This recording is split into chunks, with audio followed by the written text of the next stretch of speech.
bonjour à chacun, chacune, bonjour aussi chers auditeurs. Très heureux d'être parmi vous et de pouvoir annoncer la parole de Dieu. Alors bienvenue dans ce temps de partage et nous allons continuer notre série dans le Romains 8 et nous allons aborder le 3e message et je tiens à vous rassurer, il y en aura d'autres. Voilà, donc en prenant ce texte de Romains, nous devons sans cesse nous rappeler ce qui a été dit dans la présidence. Nous devons nous rappeler ce que Jésus a fait pour nous. Nous avons foi en lui. D'ailleurs, c'est le point de départ. Jésus a échangé notre vie, nos vies contre la sienne, ou la sienne contre la nôtre. Rien de moins que cela. Vous voyez, le niveau, il est très haut. Hein. Lui, le parfait, il a donné sa vie pour moi, qui est imparfait. Moi qui ne méritais que l'enfer. Et si je ne suis pas au clair avec cette réalité spirituelle, alors toute ma vie sera chaotique parce que je ne saurai jamais comment je dois me positionner dans ce que le Seigneur m'a accordé par sa pure grâce. En effet, si je dis que je crois en Jésus-Christ et que si ma vie ne démontre pas ceci, ça veut dire que j'ai un problème avec ma conversion à Christ. Je me suis certainement converti, c'est vrai, mais en autre chose qu'à Jésus-Christ biblique. Et ce n'est que la bonne compréhension de Jésus-Christ et de son œuvre qui va nous diriger dans la voie de son esprit, l'esprit de sainteté. Nous devons saisir, quand nous avons accepté Christ, nous avons le Saint-Esprit. Paul avait déclaré au verset 10 de Romains 8, « Et si Christ est en vous, le corps, il est vrai, est mort à cause du péché, mais l'esprit est vie à cause de la justice. » Ce verset, mes amis, il nous rappelle que dans la chair et dans nos pensées, il n'y a rien qui puisse plaire à Dieu, à moins que ça ne soit renouvelé par la parole de Dieu. Quand vous avez saisi cette affirmation spirituelle, puisque l'Esprit de Dieu habite en nous, nous qui avons foi en Jésus-Christ, notre propre esprit est devenu une vie nouvelle à cause de la justice de Dieu qui nous a été imputée et par laquelle maintenant nous sommes justifiés. Il est clair que nous ne pouvons rien faire par nous-mêmes, par notre chair, pour nous rendre justes. C'est impossible. Je ne dois pas être un libre penseur par rapport à ça, mais je dois être un Bible penseur. Je dois être un penseur biblique, donc un Bible penseur. Jésus-Christ, vous vous souvenez comment il a marché dans ce monde ? Il a marché en conformité avec la volonté de son Père. Quand est-ce qu'il a commencé à marcher dans la volonté de son Père ? Il a tout le temps marché. Mais à un point donné de sa vie, il a marché d'une manière toute particulière. C'est au moment où il est passé par le baptême de la repentance pour démontrer que le peuple juif devait y passer avant de pouvoir recevoir l'Esprit de vérité. C'est à ce moment-là que l'Esprit Saint est descendu sur Jésus pour lui donner les capacités de marcher dans ce monde. Et Dieu veut nous révéler par là que de la même manière que nous qui avons accepté Christ, qui sommes passés par la repentance parce que nous avons été convaincus de péché, de justice et de jugement, le Seigneur veut nous montrer par la parole que nous aussi, nous avons reçu le Saint-Esprit pour marcher comme Jésus a marché. Rien de moins que cela. Donc, de la même manière que Jésus-Christ a marché dans ce monde par l'Esprit de Dieu, Christ, il a l'Esprit de Dieu en lui qui lui a donné les capacités de marcher dans ce monde pour pouvoir faire ce pourquoi il est venu. Avait-il le Saint-Esprit avant ? Oui, mais qu'est-ce qu'il a fait, Jésus ? Il est venu sur terre, il a revêtu notre humanité, donc il s'est dépouillé de sa divinité. Il s'est dépouillé de sa divinité. C'est pour ça qu'il a dû recevoir l'Esprit, parce que Dieu lui dit « maintenant tu y vas ». Et c'est la même chose pour nous. Avant, on ne peut pas se comparer à Jésus avant, mais avant nous étions perdus, éloignés. Mais quand le Saint-Esprit est venu en nous, il nous a donné une nouvelle capacité de vivre pour être fidèles à Dieu. Ça, c'est la réalité biblique. C'est la réalité qui doit être faite, parce que c'est le Dieu, l'Esprit de vérité, qui nous donne ces choses-là.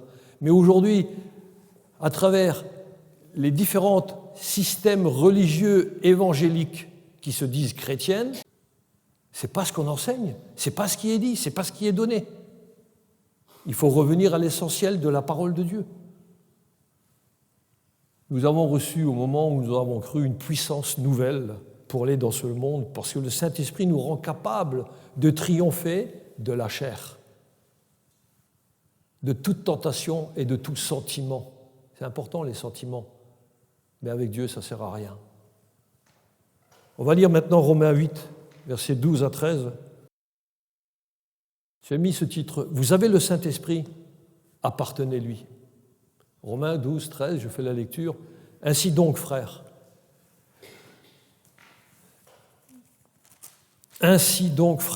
nous ne sommes point redevables à la chair pour vivre selon la chair. Si vous vivez selon la chair, vous mourrez.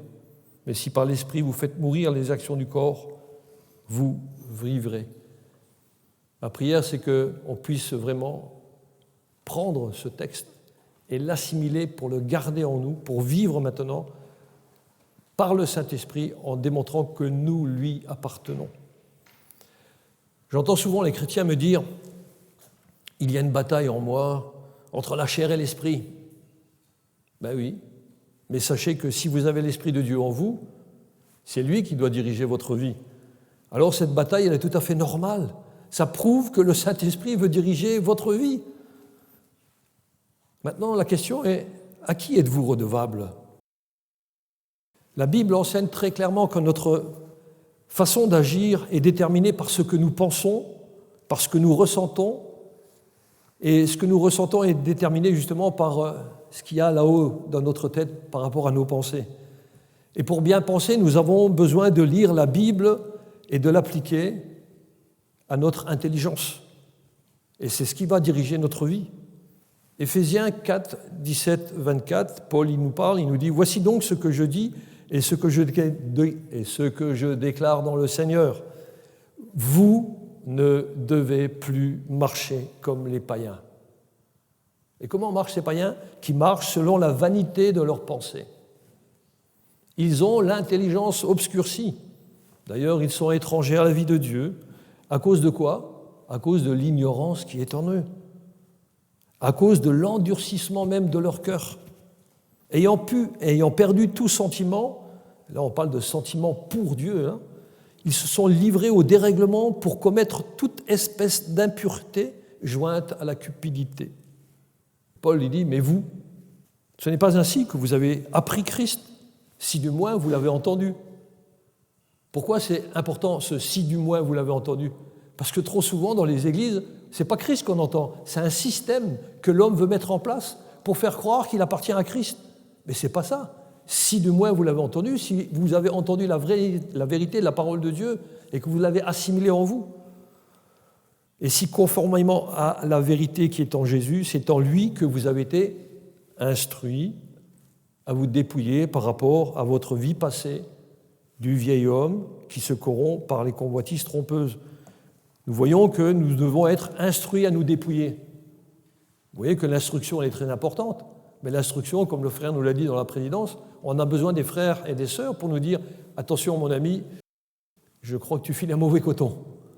Va laver ce coton-là. » Donc ça va être renouvelé dans l'esprit de votre intelligence et à revêtir l'homme nouveau, créé selon Dieu dans une justice et une sainteté que produit la vérité. Vous l'aurez compris, notre nouvelle vie, elle est spirituelle et elle ne se préoccupe plus des activités du monde, de la mode, de la volonté de plaire à tout prix aux dictats qu'on voudrait nous imposer. Nous avons maintenant en nous une nouvelle orientation, mais aussi nous avons une nouvelle responsabilité. C'est d'enlever le péché de notre vie. Dieu ne fera pas ce que vous pouvez faire. Moi, je croyais que c'était comme ça. Il y a très longtemps, quand j'étais gamin, je vais venir à Dieu et puis tout va être beau. Eh non, c'est là que ça commence. Parce que Dieu, il ne va pas enlever le péché de notre vie comme cela, parce que ce n'est pas de n'importe quelle manière qu'il va agir. Et il ne va pas non plus agir par l'intermédiaire de votre chair, de votre propre personnalité. Parce que si vous essayez d'enlever le péché par vous-même, vous n'y arriverez pas. Parce que la chair, elle n'a aucune utilité dans les choses spirituelles. C'est pour cela qu'il nous est aussi dit, vous n'êtes point redevable par rapport à la chair. Et si vous vivez selon la chair, vous allez mourir. Ça décrit un non-croyant. Parce que le croyant, lui, il n'a aucune obligation envers la chair. Alors, qu'est-ce que ça signifie? C'est qu'il n'y a plus d'excuses maintenant. Parce que le pouvoir de la chair a été brisé. Ce n'est plus une force dominante, il n'y a plus d'excuses dans notre vie. Vous appartenez à Christ, le pouvoir du péché n'est plus dominant sur vous. Alors vers qui s'exerce votre devoir de redevabilité? Mais oui, mes amis, nous sommes redevables, mais à l'Esprit qui nous a donné la vie, et non à la chair qui ne nous a apporté que la mort. Cette phrase, voyez-vous, elle résume l'inversion d'autorité que l'Évangile produit. L'autorité de l'Évangile produit une inversion de valeur dans notre vie. Maintenant, nous appartenons à l'Esprit et non plus aux convoitises de la chair. En tant que chrétiens, nous devons notre loyauté, non pas au péché, mais à l'Esprit de Dieu. Pour ça, il nous est demandé de chérir l'Esprit qui est en nous. Rappelez-vous, ce n'est pas la chair avec ses émotions, ses envies ou par une soi-disant décision de ma part par laquelle j'aurais pu saisir que Christ est mort pour moi. C'est pas ça. Alors non, pas du tout. C'est uniquement l'action du Saint-Esprit qui m'a révélé la grandeur et la sainteté de Dieu par rapport à ma vie de péché. C'est ainsi que tout homme comprend qu'il mérite l'enfer et que son seul désir maintenant, c'est de faire la volonté de Dieu, puisque Christ est mort pour ses péchés. Car Dieu nous a fait grâce, mais pour lui obéir et le servir. C'est ce qui est gravé maintenant dans mes gènes, si je peux dire. Ainsi, ce n'est pas votre chair qui vous a valu de connaître la grâce de Dieu, c'est l'Esprit de Dieu qui vous a communiqué une nouvelle force. L'Esprit de Dieu vous a communiqué une nouvelle force. Alors, est-ce que j'ai les mêmes désirs qu'avant d'être chrétien? Oui. Est-ce que j'ai encore les mêmes tentations? Oui. Est-ce que j'ai encore les mêmes pulsions? Oui. Est-ce que je les satisfais? Non. Voilà la différence.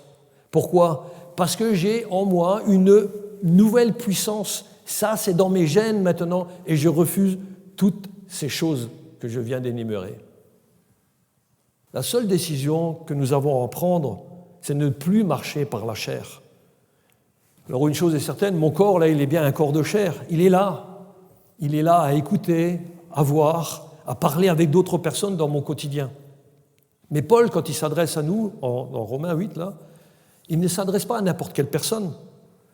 Paul parle à des frères dans la foi. Alors cela étant, vous les sœurs, vous êtes pas exclus, hein. Vous faites partie de cette famille, parce que nous formons une famille. Mais ce titre de frère présente justement une qualité d'égalité entre chrétiens. Il n'y a pas un chrétien qui est plus haut que l'autre, hein. Si nous sommes appelés à frères, c'est uniquement en référence à Jésus qui a démontré la victoire sur la chair, alors que lui, il a été cloué sur le bois de la croix. Et là, il y a une grande vérité. Dieu promet la victoire sur la chair à ceux qui lui appartiennent. Alors repartez avec ça ce matin. Dieu vous donne la victoire sur la chair. À vous donc de lui obéir. Une question, est-ce que vous avez déjà remarqué que dans l'Assemblée, il n'y a pas de croix? Vous savez pourquoi? Mais parce que chacun de nous, ici, devrait représenter cette croix, démontrant que nous sommes morts à nous-mêmes, morts au péché, pour vivre maintenant selon Christ. Et oui, parce que si quelqu'un se laisse gouverner et contrôler par ce qui lui plaît, il va commettre le péché. Alors pas de doute, si une personne comme ça, elle se laisse diriger, contrôler, gouverner par le péché, elle vit selon la chair. Donc elle n'est pas à Christ, mais au péché. Il faut être clair avec la parole de Dieu, hein. La parole de Dieu est claire avec nous. Donc il faut qu'on soit au clair aussi. Est-ce que c'est le péché qui me gouverne ou pas? Non, c'est l'Esprit de Dieu. Il y a une vérité immuable. En Christ, nous ne sommes plus sous la tyrannie de vivre selon les attraits du péché. C'est fini. Alors Paul, avec cette injonction aux Romains, révèle bien que si vous venez dans l'assemblée et que votre vie se caractérise par les choses qui plaisent à la chair, c'est que vous n'êtes pas chrétien et donc que vous êtes encore mort spirituellement. En effet, si quelqu'un vit selon la chair, il ne peut jamais dire en toute légitimité qu'il a Jésus-Christ pour Sauveur et Seigneur. Souvent de fois, on considère Jésus comme son Sauveur. C'est super, merci Seigneur, je suis sauvé, on peut faire un chant là-dessus. Mais en réalité, est-ce qu'il est Sauveur pour toi? Oui. Alors pourquoi il n'est pas Seigneur? Parce qu'il est d'abord Seigneur. Que tu sois sauvé ou pas, il est Seigneur, que tu le veuilles ou pas. Il est Seigneur sur tout, il est souverain sur tout. Oui, il est Sauveur, mais Seigneur sur ma vie. Parce que si je ne crois pas ça, ben je contredis Dieu. Parce qu'aucun vrai chrétien, je dois être clair avec ça, aucun vrai chrétien ne peut perdre son salut.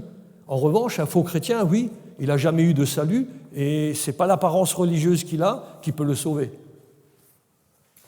La parole de Dieu, elle est là pour réorienter notre compréhension sur le fait que nous ne sommes plus dans l'obligation d'obéir à notre ancien maître. Pourquoi? Parce que nous avons un nouveau maître qui s'appelle Jésus-Christ et il nous a donné son esprit et nous sommes donc en possession des ressources de l'esprit de Christ. Et ça change la vie, n'est-ce pas? Ça change la vie ou pas? Ben oui, ça change la vie. Et ces ressources, elles nous sont données pour avoir quoi donc comme capacité? Ben pour avoir les capacités de résister et même de faire mourir les œuvres de la chair. C'est ce que nous enseigne Éphésiens 2,10, car il nous dit « Car nous sommes son ouvrage, ayant été créés en Jésus-Christ pour de bonnes œuvres que Dieu a préparées d'avance afin que nous les pratiquions. » Encore une question, pourquoi donc tant de personnes qui se disent pourtant chrétiennes vivent comme si elles faisaient encore partie du monde? Oui, la question elle est bonne. Hein?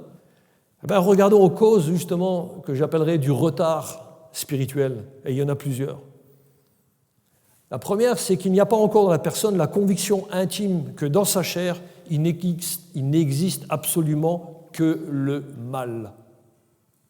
Effectivement, si tu arrives à te convaincre qu'en toi, il y a un tant soit peu, un peu de bien avec lequel tu as décidé d'accepter Dieu, tu es toujours en train de te tromper et ta vie va être vraiment chaotique.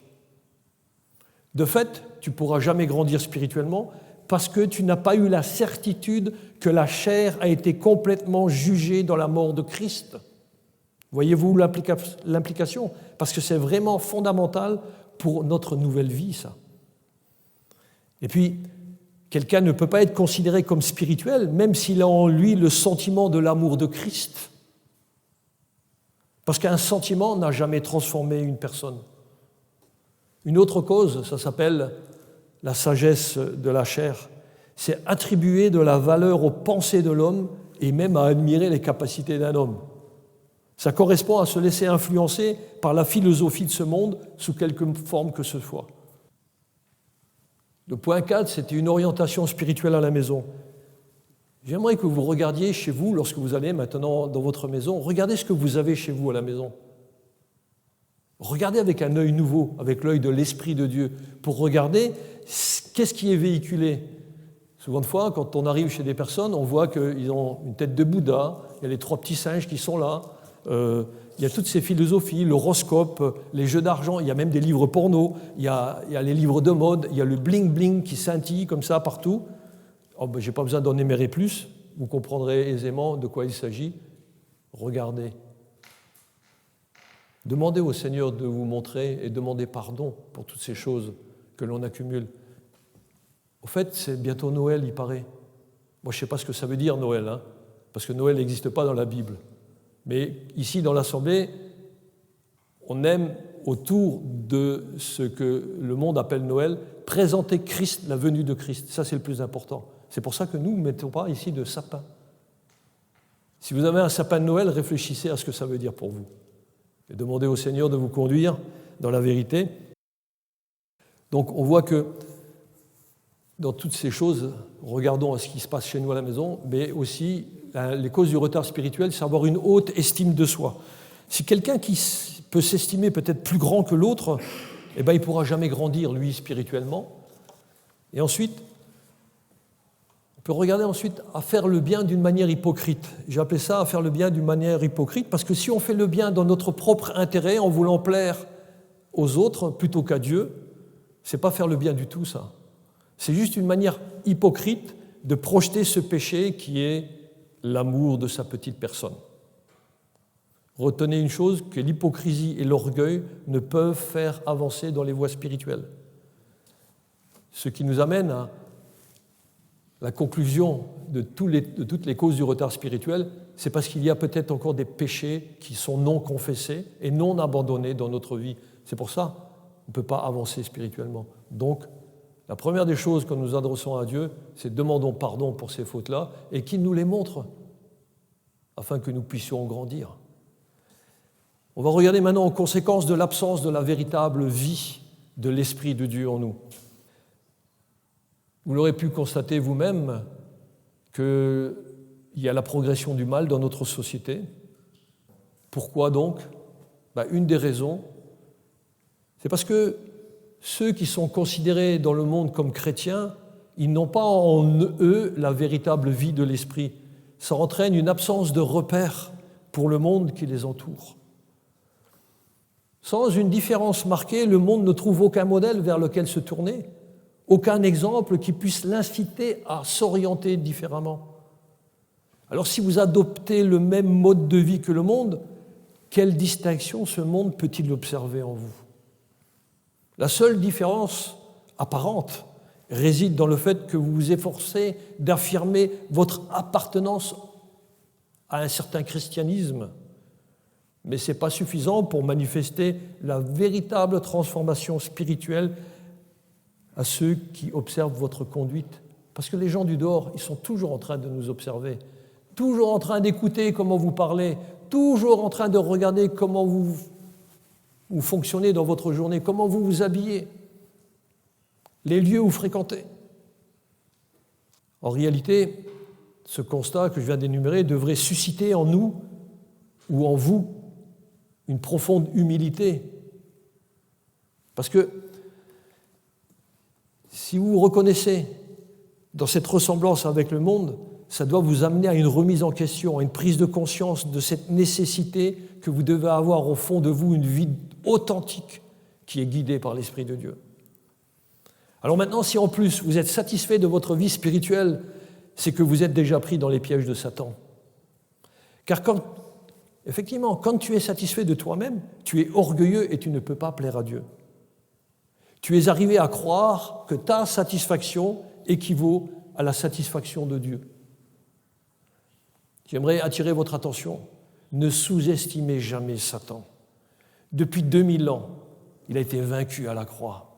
Mais il cherche toujours à entraîner les personnes. Il essaye de faire croire que vous pouvez venir auprès du Seigneur tout en détenant d'une main donc ces merveilleux privilèges d'être chrétien et puis encore de l'autre tenir fermement ce que vous souhaitez d'attirant dans le monde. Avec Dieu, ce n'est pas possible. Il est une chose certaine, mes amis, tant qu'on reste dans ce corps mortel, nous sommes exhortés à faire mourir le péché en vivant pour celui qui est souverain sur notre vie, c'est-à-dire le Seigneur Jésus-Christ. Comprenons que l'Esprit de Dieu en nous façonne de façon à ce que nous laissions de côté la nature même de la chair pour nous conduire dans ce que Dieu veut pour nous. On va retenir une seule chose, c'est que la croissance spirituelle en chacun de nous, c'est le produit et l'œuvre du Saint-Esprit. C'est à nous de nous soumettre entièrement au plan du Père par la puissance du Saint-Esprit. C'est à ce moment-là qu'il y aura un accroissement de la sagesse, de la grâce, de la puissance, de la compréhension de ce que Dieu veut pour notre vie et de la compréhension de ce que va être notre vie, maintenant guidée par le Saint-Esprit. Mes amis, la plus grande aide qui nous est offerte et qui nous permette d'éviter le péché, cela nous donne même de faire mourir le péché. Vous savez ce que c'est ? C'est la Bible, l'Écriture, la parole de Dieu. Ça, c'est la plus grande aide. Vous ne plongez pas les regards dedans, vous n'attendez pas à croître en maturité spirituelle. On va aborder maintenant 5 points qui sont des références à ne jamais négliger pour vivre par l'esprit en faisant mourir les actions de la chair. 1. Il est essentiel de reconnaître la présence du péché dans notre chair. Nous devons être honnêtes avec nous-mêmes, comme l'affirme justement l'apôtre Jean, qui nous dit en 1 Jean 1, 8, 9. Si nous disons que nous n'avons pas de péché, nous nous séduisons nous-mêmes et la vérité n'est point en nous. Par contre, si nous confessons nos péchés, il est fidèle et juste pour nous les pardonner et pour nous purifier de toute iniquité. Alors, le fait de ne pas reconnaître que nous péchons, nous nous trompons nous-mêmes et nous nous rendons d'autant plus vulnérables justement à l'influence du péché. Et c'est à ce moment-là même que le péché prend une force destructrice dans la vie de celui qui se dit croyant. Et pour contrer cela, il y a une seule chose à faire. Il faut reconnaître le péché, le faire mourir, c'est-à-dire le confesser et l'abandonner. C'est fini. On ne laisse plus aucune opportunité pour venir en nous. Il voudra venir, mais je dis non. L'apôtre Pierre lui-même savait par lui-même que le croyant, il est sans cesse exposé au danger du péché. C'est ce que nous présentait le frère tout à l'heure. C'est pour cela qu'il nous donne une exhortation, c'est dans 1 Pierre 2, 11. Lui, il parle en connaissance de cause, mais il sait aussi que l'Esprit de Dieu le conduit. Et il dit, bien-aimés, je vous exhorte comme des étrangers et voyageurs sur la terre. Ça veut dire qu'ici-bas, tu n'as rien, absolument rien. Tu as juste le strict minimum, le nécessaire pour vivre. Et ça, réjouis-toi de cela. Le reste, donne-le pour l'œuvre du Seigneur.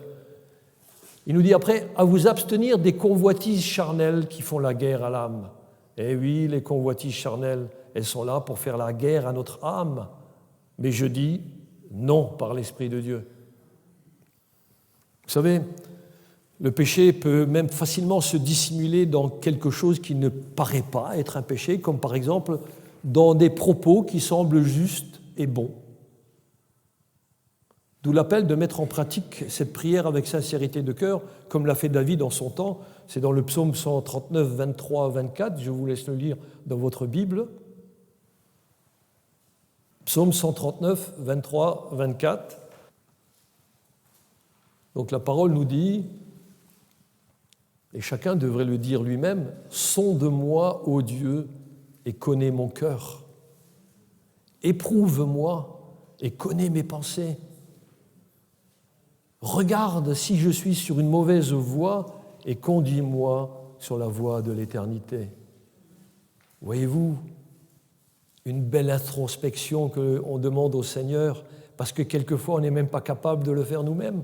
Mais quand la parole elle est là, elle nous dit « Waouh, eh ben, je vais le dire, mais avec un cœur pur devant le Seigneur, parce que je veux me laisser transformer comme lui veut que je sois. » Oui, Seigneur, sonde-moi, ô Dieu, et connais mon cœur. Éprouve-moi et connais mes pensées.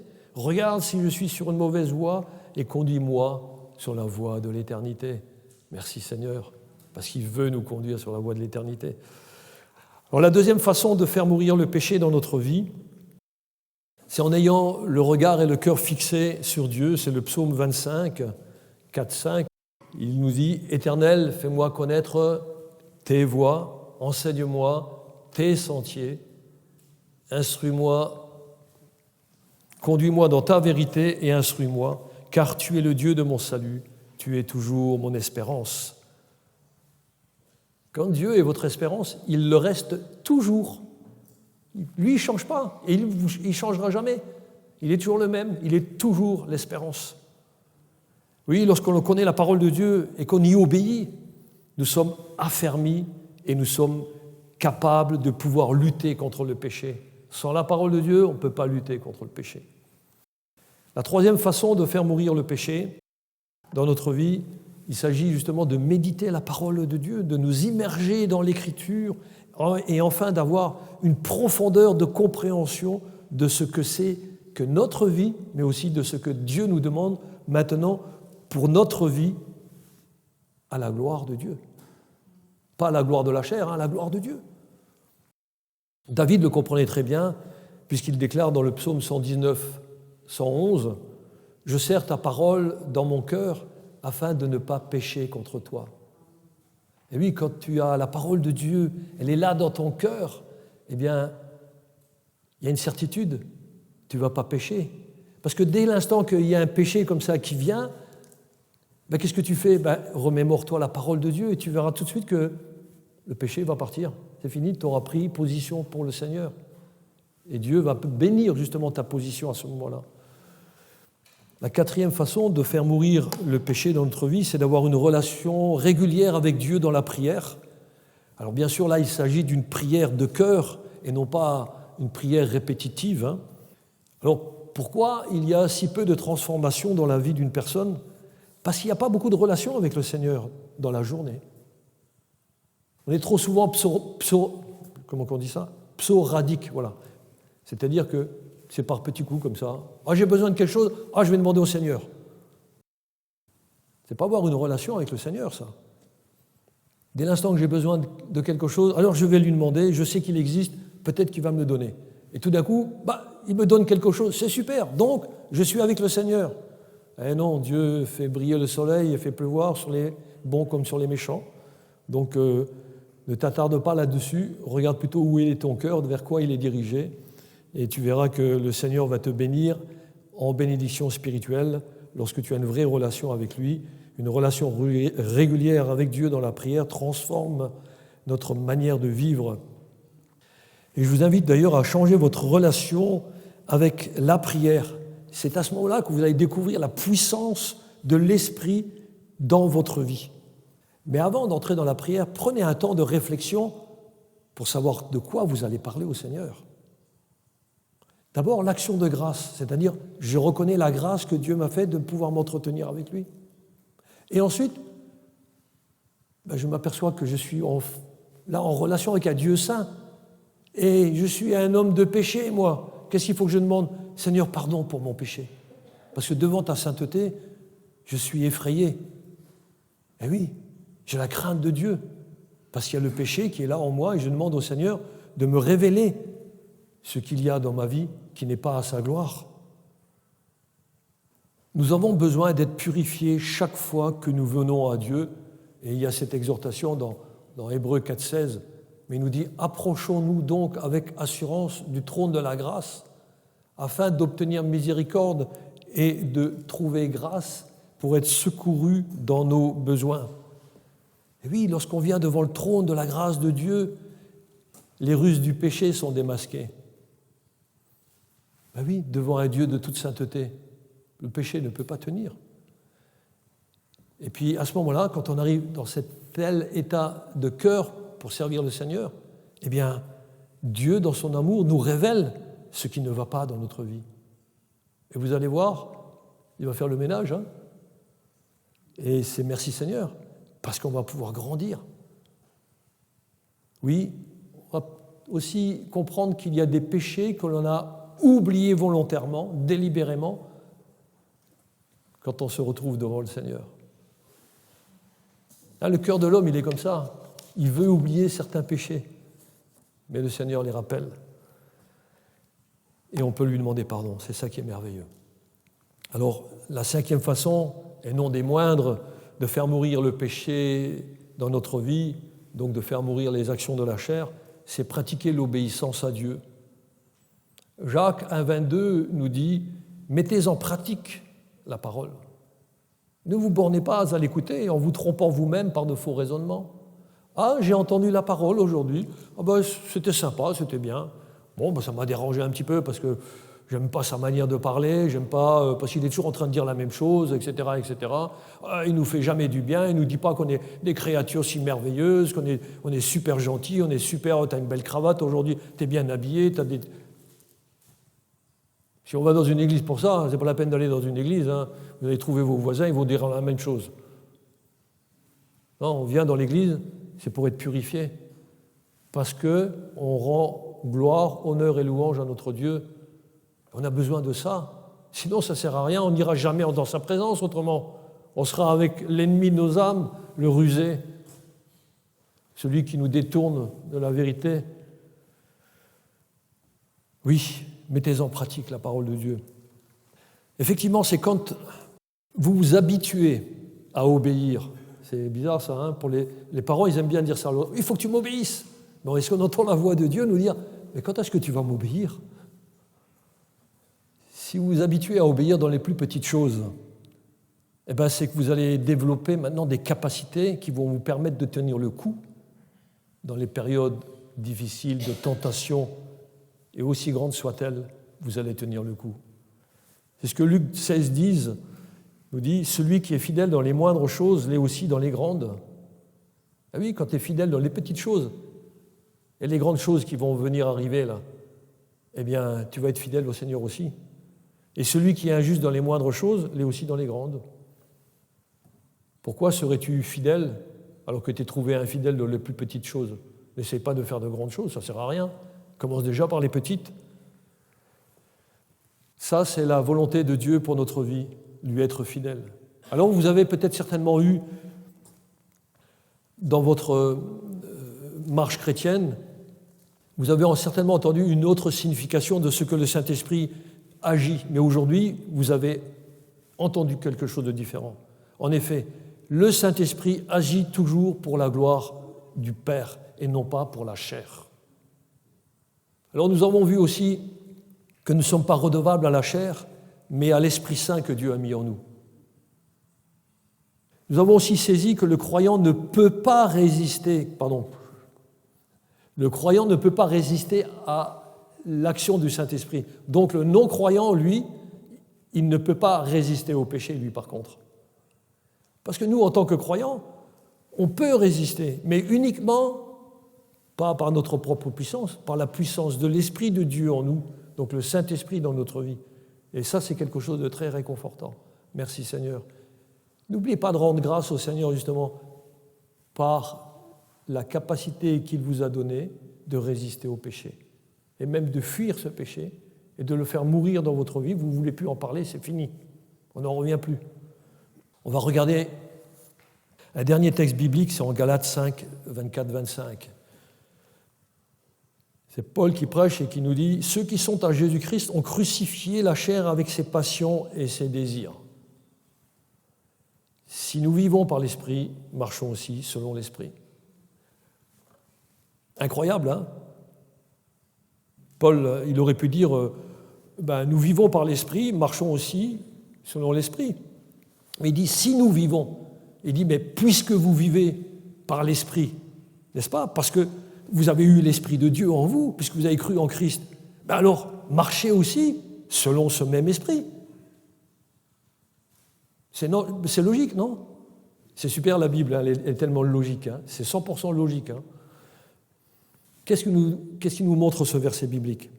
Il démontre en conclusion que puisque le Saint-Esprit a fait sa demeure permanente en nous, alors la conduite de tout notre être devrait être conforme à sa volonté à lui. Je vais vous rassurer. Nous possédons en nous la ressource divine qui nous permet de triompher de Satan, du monde et du péché.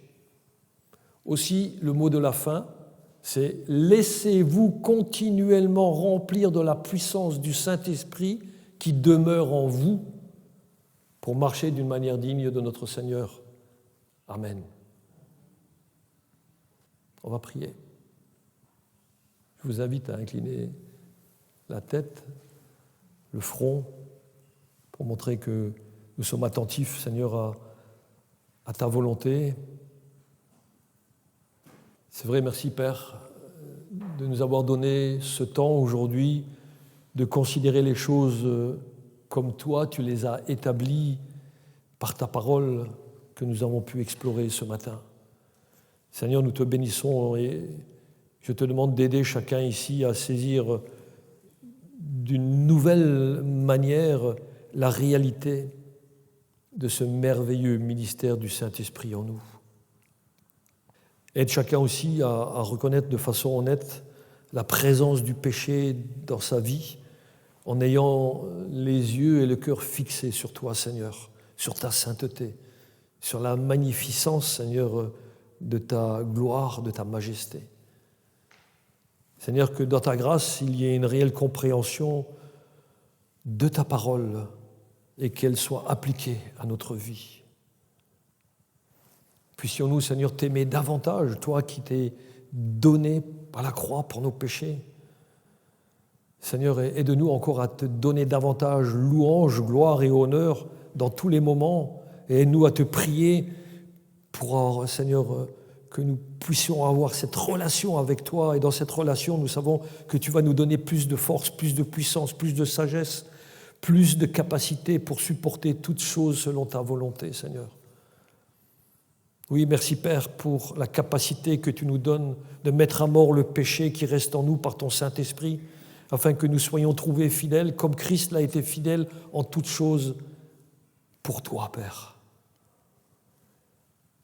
Merci, Père, pour le travail de ton Esprit en nous. Seigneur, nous sommes indignes, mais combien reconnaissants dans le beau nom de Jésus qui nous a réconciliés avec toi, pour que tu reçoives l'honneur et la louange qui t'est due par nos vies transformées à ta gloire. Et tous les rachetés du peuple de Dieu disent « Amen, ainsi soit-il. Louange à Dieu. Amen. »